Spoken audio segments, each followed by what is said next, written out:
Shalom Bapak Ibu Saudara yang saya kasihi, Jemaat GBI Sola Gracia yang hari ini dalam doa malam dari rumah masing-masing dan tertuju di mimbar gereja di tempat ini, saya menyapa bagi jemaat Tuhan yang ada di Kelurahan Sawidang dan sekitarnya.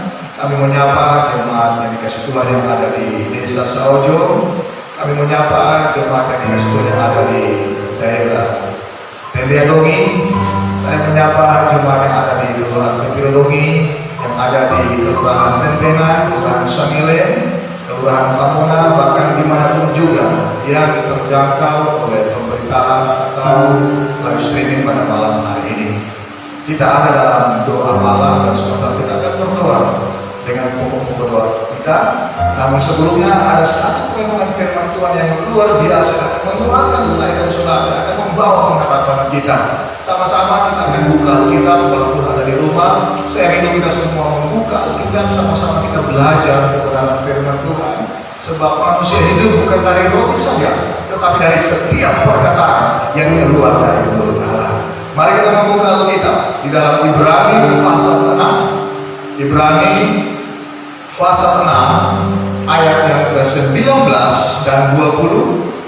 Kitab Ibrani pasal yang ke-6 ayat 19 sampai dengan ayat yang ke-20, dan saya akan membacakan. Nah, kalau bisa Bapak Ibu Saudara yang mengikuti pemberitaan ini di rumah masing-masing membaca juga dengan suara yang nyaring, sebab kita percaya iman bertumbuh dari pendengaran firman Kristus. Ibrani 6 ayat 19 dan 20, firman Tuhan berkata, pengharapan itu adalah saru yang kuat dan aman bagi jiwa kita, yang telah dilakukan sampai ke belakang tabir, di mana Yesus telah masuk sebagai perintis bagi kita ketika Ia menurut peraturan Melkisedek menjadi imam besar sampai selama-lamanya. Bapak Ibu Saudara yang saya kasih dalam Tuhan Yesus Kristus, dari beberapa bagian Alkitab yang kita sudah baca atau lihat bersama, saya akan memberi judul perenungan kita, yaitu jangkar pengharapan. Jangkar pengharapan. Apa itu pengharapan? Pengharapan itu dari kata dasar harap, ya. Saya coba melihat dari Kamus Bahasa Indonesia. Apa itu kata harap? Artinya begini: keinginan supaya sesuatu terjadi. Harap adalah keinginan supaya sesuatu itu terjadi. Yang menjadi pertanyaan bahwa kalau pengharapan, sesuatu keinginan supaya hal itu terjadi, bisa iya, bisa tidak, bisa terjadi, bisa tidak terjadi. Misalnya hari ini Bapak Ibu Saudara, angka penularan COVID-19 kita harapkan menurun, kita harapkan tidak lagi mengular, tetapi yang menjadi kenyataan bahwa masih meningkat tingkat penularan. Saya melihat update dari dari penyiaran tanggal 3 April 2020, ada sudah mencapai 1986. Ini bertambah 196 dalam sehari. Sebelumnya 1790 kasus. Ada peningkatan. Sedangkan di dalam pengharapan kita, di dalam doa kita, di dalam kerinduan kita supaya ini menurun.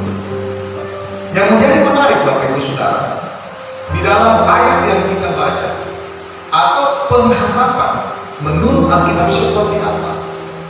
Tadi yang saya sampaikan menurut istilah-istilah yang kita kenal dalam bahasa kita sehari-hari. Tetapi yang menarik, pengharapan menurut kata Alkitab, karena kata Alkitab begini.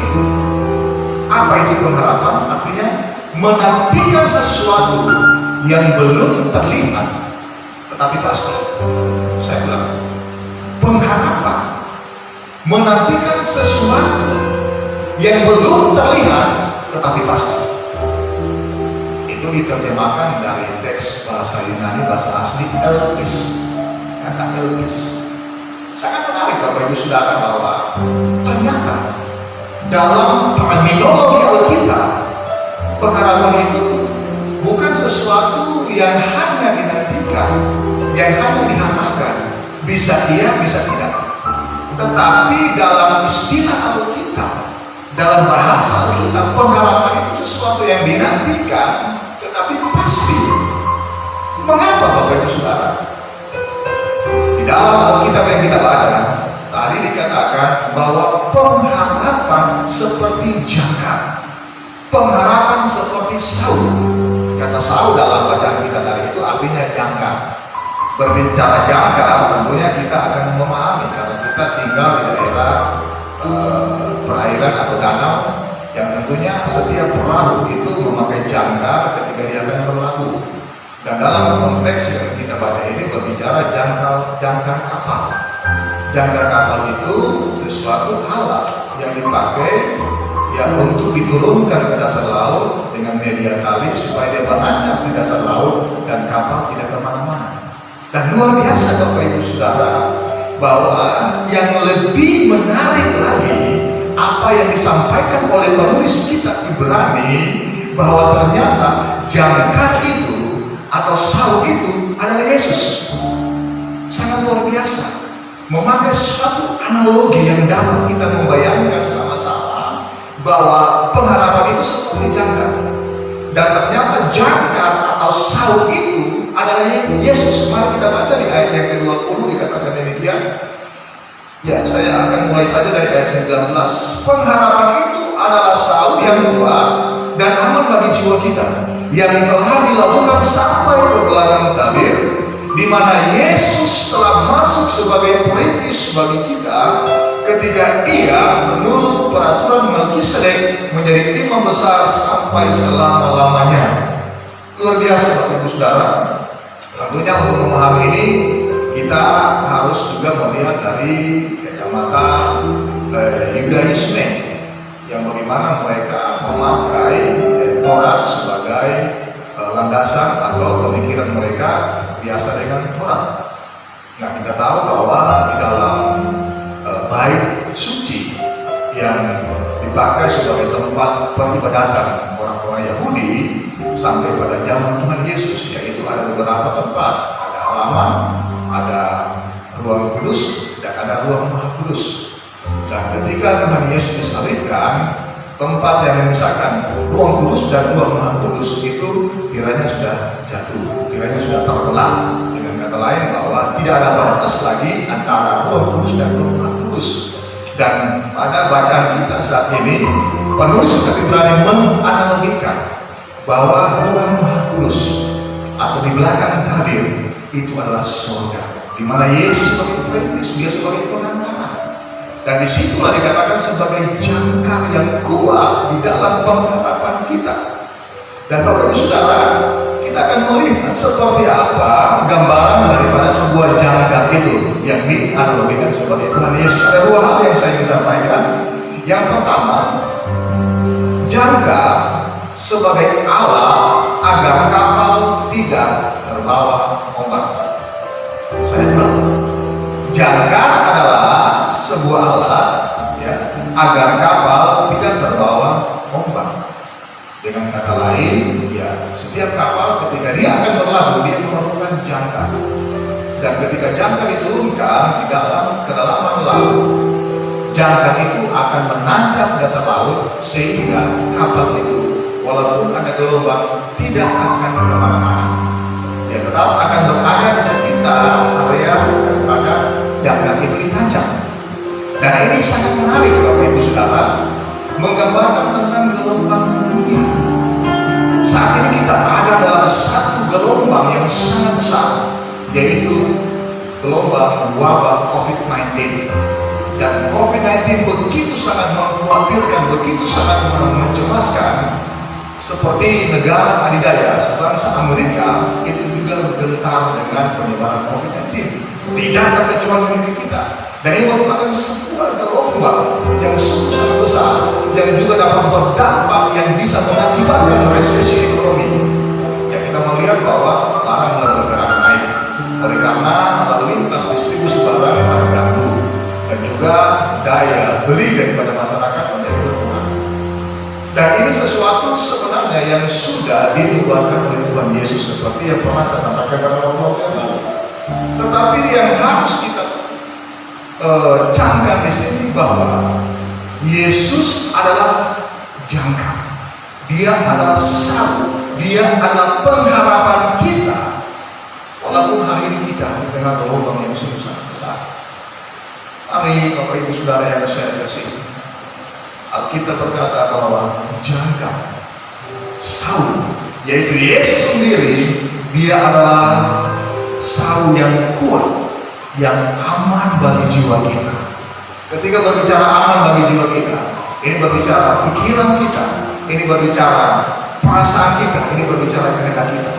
Dalam komponen inilah terdapat satu bagian yang seringkali mengalami gangguan, yang seringkali mengalami tekanan, yang seringkali mengalami satu keadaan di mana ada perasaan takut, di mana ada perasaan kecewa, di mana ada perasaan khawatir. Tapi dengan baik jemaat yang dikasih Tuhan, dengan baik Tuhan bahwa Yesus adalah jangkar yang kuat, Dia adalah sau yang kuat, pengharapan yang aman bagi jiwa kita.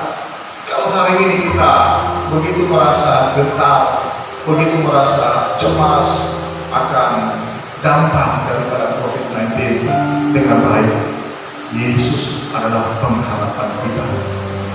Walaupun sekarang dunia bergelora dengan ancaman COVID-19, Yesus pengharapan kita yang pasti. Dialah kekuatan kita, Dia adalah pengharapan kita. Dia pernah berkata dalam Matius 11 ayat 28, marilah kepada aku semua yang letih lesu dan berbeban berat, aku akan memberikan kelegaan kepadamu. Hari ini kita lelah dengan desas-desus, dengan berita yang begitu menggetarkan, begitu membuat kita cemas dan takut. Tapi dengan baik, mari kita datang kepada Tuhan Yesus. Mari kita menghampiri Dia dengan hidup yang betul-betul kita bersandar kepada kuasa-Nya, betul-betul kita beriman kepada-Nya, begitu kita takut kepada-Nya, mengasihi Dia. Banyak hal yang kita bisa kerjakan di dalam kita berharap kepada Tuhan, sehingga segala sesuatu, bahkan gelombang yang terjadi pada hari-hari ini, tidak akan membuat kita hanya dalam kegaduhan, tapi akan membawa pengharapan kita, sehingga kita aman di dalam perlindungan kasih kuasa Tuhan. Kita merasa lega sebab Yesus bersama saya dan saudara.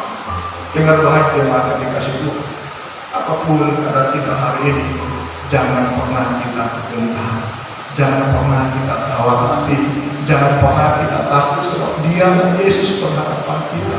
Dia akan memberikan kelegaan bagi kita sehingga jiwa kita mendapatkan keamanan. Amin. Itu yang pertama. Yang kedua, berbicara Yesus sebagai jangkar pengharapan. Yang pertama, Allah agar kapal tidak terbawa ombak. Yang kedua, jangkar melakukan pekerjaannya walau tidak terlihat. Saya ulang, jangkar sebuah kapal melakukan pekerjaannya walau tidak terlihat. Sebuah kapal yang besar ketika ada di tengah lautan, walaupun ada ombak, ada badai, ya, dia memang akan goyah, dia memang akan mungkin bergerak sedikit, tapi tidak akan pernah jauh di dalam jangkar atau dari jangkauan jangkar yang tertancap di dasar laut. Dan jangkar itu tidak terlihat, jangkar itu tidak kelihatan. Demikianlah juga Bapak Ibu Saudara, bahwa Yesus yang kita percaya hari ini, Yesus yang kita sembah sebagai Tuhan dan Juru Selamat, Dia ada walaupun tidak terlihat. Dia beraktif, bergerak, bekerja walaupun tidak terlihat. Dia ada menyertai saya dan saudara walaupun tidak terlihat. Sebab Dia pernah berkata dalam Matius pasal 28 ayat 20b, aku akan menyertai kamu sampai kepada kesudahan alam. Dia adalah Allah Immanuel. Dia adalah Allah bersama kita. Dia tahu saat kita merasa cemas. Dia tahu saat kita merasa khawatir. Dia tahu di saat kita merasa gentar. Sebab Dia berjanji, Dia menyertai kita. Ibarat sebuah jangkar, dia melakukan pekerjaannya walaupun tidak terlihat. Hari ini apa yang kita cemaskan? Kita mungkin mencemaskan keluarga kita yang hari ini mungkin tidak bersama-sama, terpisah oleh karena mereka mungkin studi, bekerja, atau berkeluarga, ataupun dalam berbagai aktivitas. Hari ini kita mungkin mencemaskan agar usaha kita, bisnis kita, pekerjaan kita yang pasti mengalami dampak oleh karena resesi yang dapat terjadi akibat dari COVID-19.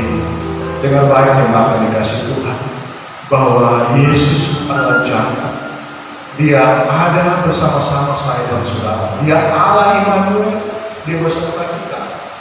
Dan memang berbicara tentang pengharapan, janganlah terlepas dari iman dan kasih. Ketika hal ini iman, pengharapan dan kasih harus sinergi, harus berjalan bersama-sama.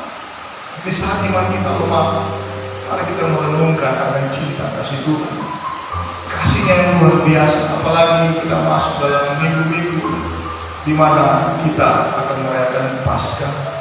Dia Allah yang transenden, dia Allah yang tidak terselami akal dan pikiran kita, tapi dia rela menjadi manusia supaya dia juga merasakan penderitaan kita. Dia merasakan kecemasan, bahkan juga ketakutan kita.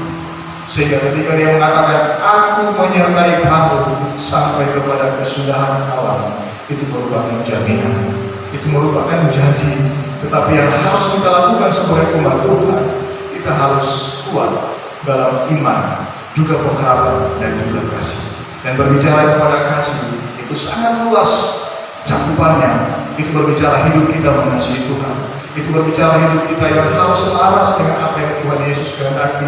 Dan Yesus Tuhan harus menjadi teladan, Yesus Tuhan harus menjadi pedoman dalam kehidupan kita. Memang kita tidak terlepas dari kekurangan, dari kelemahan, tapi dengan baik bahwa manakala kita hidup berperanan dengan kasih Kristus, kita hidup berperanan dengan iman yang ada dalam Tuhan Yesus Kristus, maka kehidupan kita akan senantiasa dalam pemeliharaan Tuhan.